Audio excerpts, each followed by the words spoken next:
falei um pouquinho sobre o convívio em relação a diálogo e emoções, conexões entre pais e filhos. Agora eu quero relembrar um pouquinho, porque alguns pais, que eu fiz um vídeo falando sobre como adquirir a melhor escola para o seu filho. E eu tive alguns pais que me procuraram, pessoas que eu conheço, me fazendo exatamente essa pergunta. Qual é a melhor escola para colocar o meu filho de 2, 3, 4 anos de idade? Qual é o melhor berçário? Então você tem que analisar alguns pontos. Por exemplo, o acesso é fácil da sua casa até a escola? É fácil o trajeto? O ambiente escolar, ele é confortável para que os seus filhos possam brincar no intervalo? As salas são confortáveis? São salas que são equipadas com, no mínimo, ventilador, porque muitas não têm condições de colocar um ar-condicionado, mas o ventilador, pelo menos o de teto, né, costuma ter. E Goiânia é muito quente, muito calor, então raramente faz um clima um pouco mais confortável. Então é muito importante essa questão da temperatura, porque é o conforto ambiental. Então, conforto ambiental tem que estar ok também. Ninguém aqui está procurando luxo e excelência, a gente está procurando soluções para pequenos conflitos. Então, se é um bebê, se é uma criança de 2, 3, 4 anos, que vai ficar ali um período integral na escola, há cuidados de um monitor, né, de uma cuidadora, de uma professora, então precisa ter conforto, sim, porque essa criança em algum momento vai querer dormir. Então, essas escolas têm o horário de tirar sonequinha, tem o horário de almoçar. É a segunda casa deles. Eles vão passar a maior parte do dia nessas escolas integrais. Por quê? Porque os pais trabalham durante o dia e não, nesse momento de pós-pandemia, entre aspas, né? Não está sendo fácil encontrar cuidador em casa professor para poder ficar em casa, inclusive diaristas. Tem muitas famílias precisando de diaristas e não estão conseguindo após esse surto, né? Mas, voltando aqui às escolas. Então, vamos olhar. É o primeiro contato com a professora, vai ser a primeira professora, vai ser o primeiro contato. Esses berçários, essas escolas costumam ter animaizinhos para eles cuidarem, horta para eles poderem cuidar, para poder entender como que é o plantio, como que é o cultivo. Então, desde pequenininhos, eles são ensinados como é que faz para poder trabalhar. E isso é uma forma extremamente interessante, não só deles cuidarem dos animais, e sim de poder entender o esforço que precisa para poder cuidar daquilo. Então, para você ter um animal, você tem que ter condições para você poder cuidar dele, né? Para você criar uma horta, você tem que ter condições para poder cuidar dessa horta. Senão você vai perder, os bichos vão comer e você não vai aproveitar nada da horta que você fez. Então, eles têm essas brincadeirinhas, fora os esportes cabíveis para cada idade, né? Quando é berçário, quando são bebês, já até um ano e meio, é que não é possível, né? Eles ficam muito tempo no colo ou naquele berço, né? No berço de piso. Então, mamãe e papai, se preparem para o primeiro contato com a professora e deem atenção aos seus filhos que vão chegar em casa. Eles vão chegar mortos de cansaço, mas eles vão querer contar as novidades, o que eles fizeram, e por favor, atentem, tirem ali uma hora do seu dia para poder ouvir o que eles têm para falar, para poder, de repente, repetir com eles o que eles fizeram na escola, se tiver material em casa. Isso é extremamente saudável, positivo e só evolui a mentalidade, a saúde mental da criança, né? Então, essa é uma diquinha que eu falo aqui para os pais que estão colocando os filhos aí na escolinha de primeira viagem, né? Então, eu quero falar também sobre um assunto muito importante, que algumas pessoas nem gostam de tocar no assunto, e eu tenho muito cuidado, sou bem melindrosa para poder falar sobre isso, sobre religião. Nós temos aqui escolas católicas, onde é atribuído o comportamento apostólico, né? E é preciso respeitar, porque é o regime da igreja, mas tem coisas, tem algumas situações que não é obrigatório devido à religião. Por exemplo, tem filhos de cristãos, de evangélicos, que não querem fazer alguma prática apostólica. É só negociar com a escola e tá tudo bem. Ele vai fazer um outro tipo de prática, né? Dentro da religião, um trabalho, alguma coisa nesse sentido. Eu sou cristã, mas eu não posso influenciar os meus alunos dentro da minha norma religiosa, dentro da norma religiosa que eu sigo.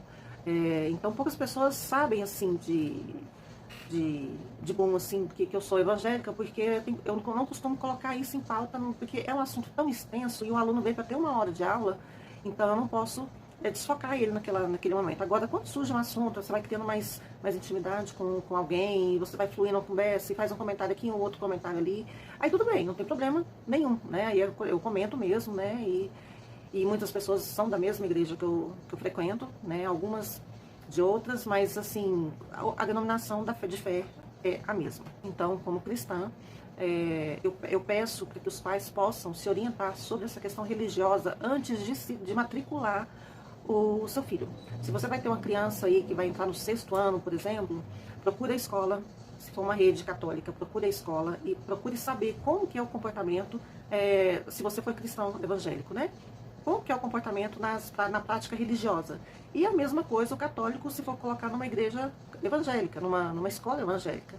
Procure saber como que é a prática religiosa em relação à educação, né?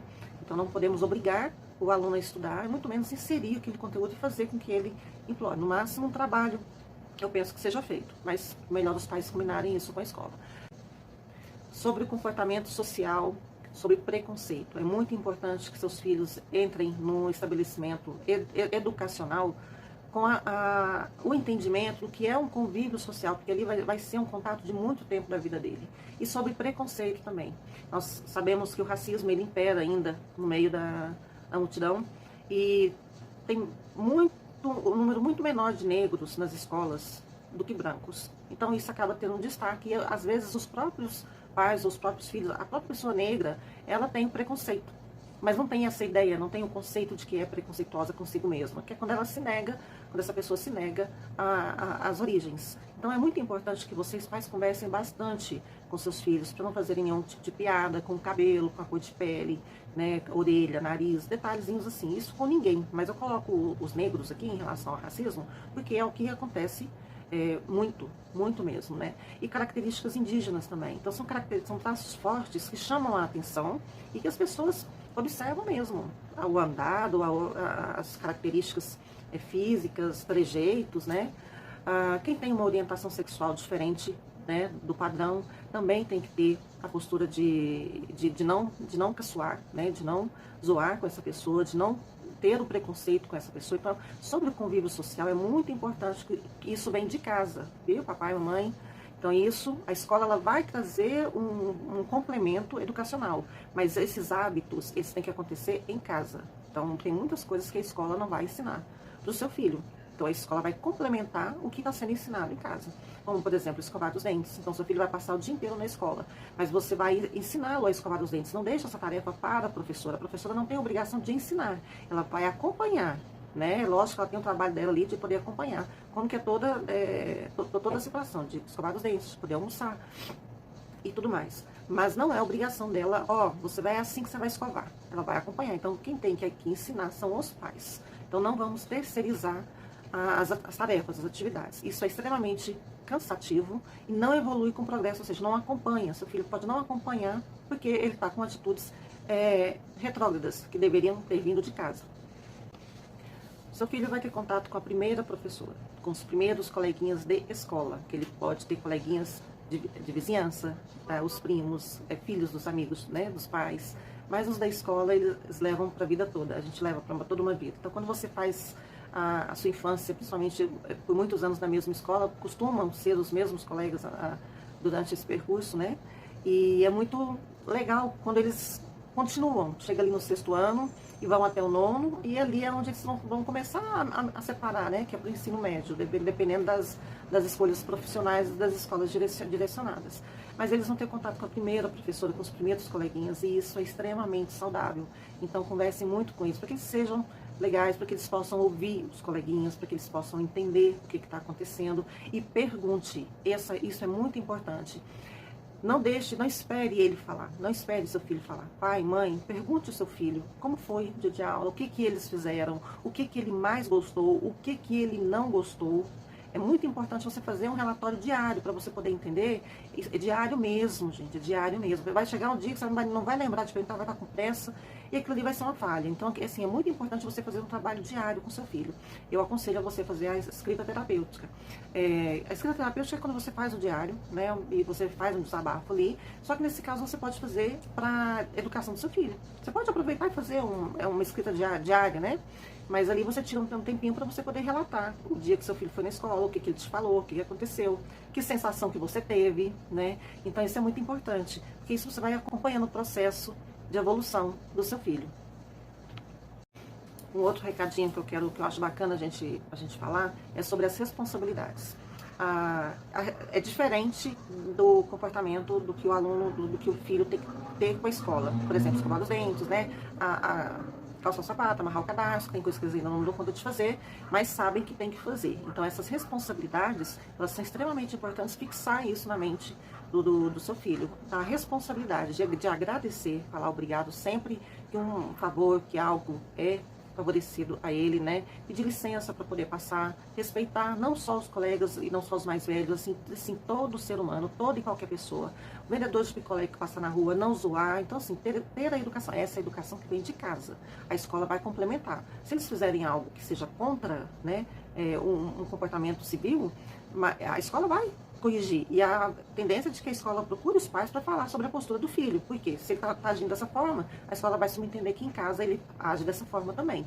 Muitos, por não mudarem o comportamento, são convidados a se retirar da escola devido àquele comportamento agressivo, aquele comportamento que, né, que não dá muita importância. Você fala e o menino não escuta, está correndo para lá e para cá, não tem educação. Então, muitos são convidados a se retirar da escola. Então, mas serve mais essa diquinha aí para que você não passe por esse momento, por essa saia justa, tá?